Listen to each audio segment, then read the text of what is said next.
Well, hello again.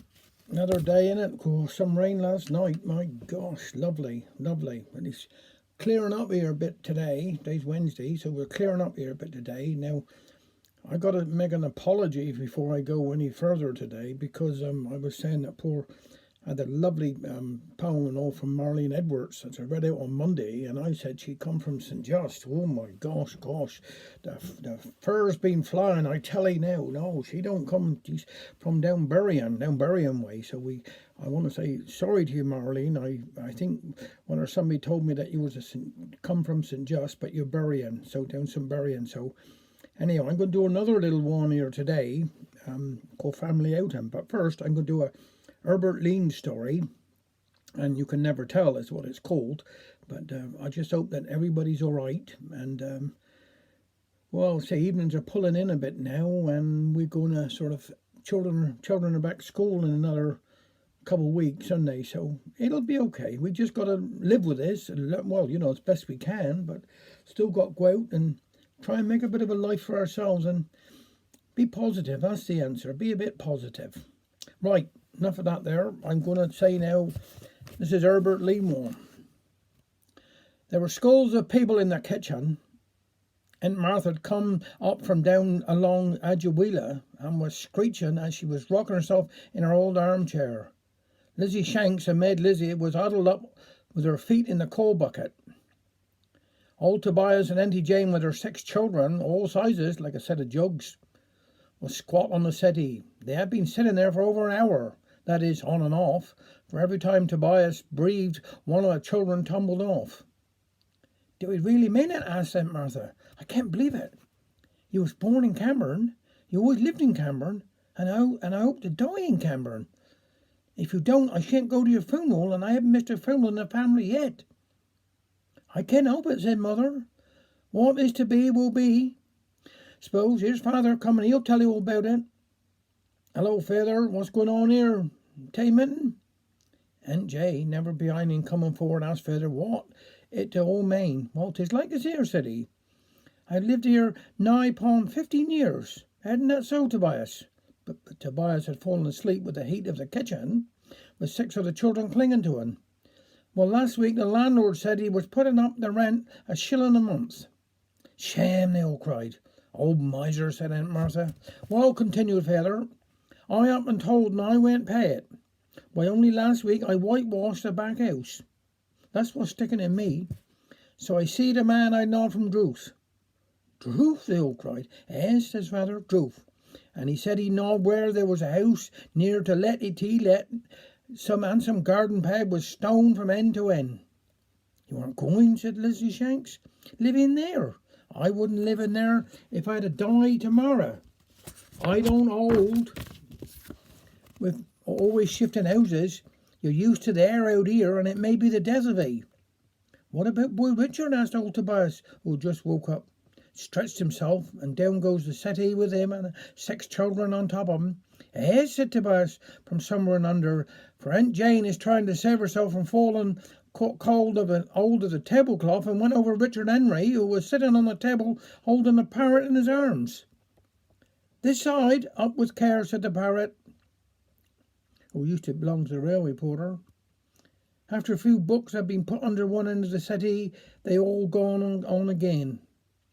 "Now," said old Tobias, "what about boy Richard Henry? He ain't old enough to leave school." "I got that worked out, right, Father. There's a school near there, boys and girls mixed, I believe." "He shan't go," said Mother. "He'd be so mixed up he wouldn't know which he is." "Had no difference as far as I can see," said Father. "Out here 'tis going up Cameron Hill coming down, and in there 'tis going down 4th Street going up." "What about the rent?" said Aunt Martha. "About the same I pay now, 7 and 6 every fortnight. In there 'tis 15 shillings a month. 'Tis better 'cause you haven't got pace often." "There's one thing about it," said Mother. "We shan't have to go in there to the shops, 'cause we shall be in there." "Last Christmas," remarked Richard, "you told me 'twas Santa Claus all dressed up in a red outside a big shop, but 'twadn't he at all, 'cause I stank upon his foot and I heard what he said." "If you to go," said Aunt Martha, "we shall all miss 'ee." "Yes," said Father, Ain't no garden in there, and no taters to spare. You won't be able to take your mango, remarked Lizzie Shanks. I could do wid'n. You better leave that for me upon your will. Will, said Feather. I aren't going to make no will. Oh, yes, you must. I never heard of anybody going in there without making a will, except my Uncle Joe, poor fella. No, I knowed he, said Feather. He died in the workhouse. "'Tis said in Druce," quoted Aunt Martha. I don't know, 'cause I never been in there, but I heard tell there's more cobbler shops in there than was in Camborne. We don't want more shops, said Feather. A Camborne man always take longer steps to save boot leather. Anyway, to settle, I'm going in there tomorrow, see about the house. No, you aren't, replied Tobias. Not if I know it. I aren't. Yes, I am. I made up my mind I won't stay in Camborne if he gove me the house.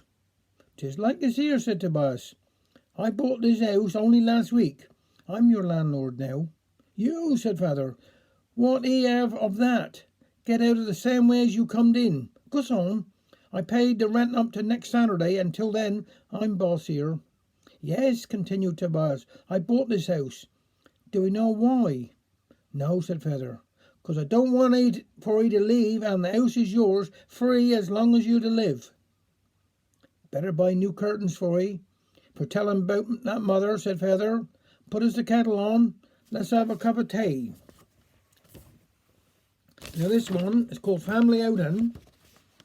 Again, and this is by Marlene. We had some handsome lot of people contacting me and saying how nice it was. Lovely, lovely stories. So I'm delighted. So this one's called Family Outing by Marlene Edwards Downburyan. I remember the day like yesterday when Father took us out for a treat. Mother got up early to make pastas, homemade splits, and heavy cake for sweet. Where are you taking us, Dad? We asked. Are we going to go by the sea? No, my handsome Father replied. Up on the moors where you kids can run free. So we all climbed into our Morris Minor. She was fairly packed to the gills. Father drove off and we all sang songs as we headed for them there hills. Well, if I'd known what sort of day we had, I'd probably have stayed in bed. A day out with Thomas' family is enough to fill anyone with dread. The day started well. The sun was full out. We found ourselves a perfect spot. Mother got out the pastas so we could eat them while they were still hot. Make haste, Mother, and pour the tea. I'm going to take the kids for a walk. Sit down, you sunbed, and eat your croust. I've had enough of your silly old talk. Mother settled down for a nap while Father collected us together, and we set off out on the moors amongst the gorse and heather. We walked for a while and ran for a bit, and everything seemed good, until Billy decided to play the fool, as only Billy could. Father tried to stop him, but he was far too late. Billy ran on ahead and leapt over the farmer's gate. See, Father's tall, so he could see what was on the other side. Billy fell headfirst into a pool of mud. If Mother could see him, she'd die. The mud that was some sticky, poor Billy looked a sight. Trust him to be so daft, I'm sure his head's not right. Now, Father knew he'd be in grief if Mother saw her son. Father had to think quickly. There was only one thing to be done. So he dragged poor Billy to the drinking trough in the corner of the field, and he throwed him in as the cows looked on. Poor Billy, he fairly squealed. With all this palaver and squealing going on, and Father holding on to Billy, none of us saw the farmer approach. We must have looked some silly. His face was red, his fists in the air, as he rushed over at a brave old lick. Father said, "Calm down, boy," which riled the farmer, who clouted him with his old gnarled stick. Father got some vexed, and there started a fight. With us kids stood there helpless, our faces quite white. Well, eventually, after a bit of ado, the farmer calmed down and left. Poor Billy was soaked. Father had a black eye. They both looked quite bereft. We all trudged back to our picnic spot where Mother was reading her book. I don't think we'll be picnicking again for a while, not judging by Mother's look. Thank you very much.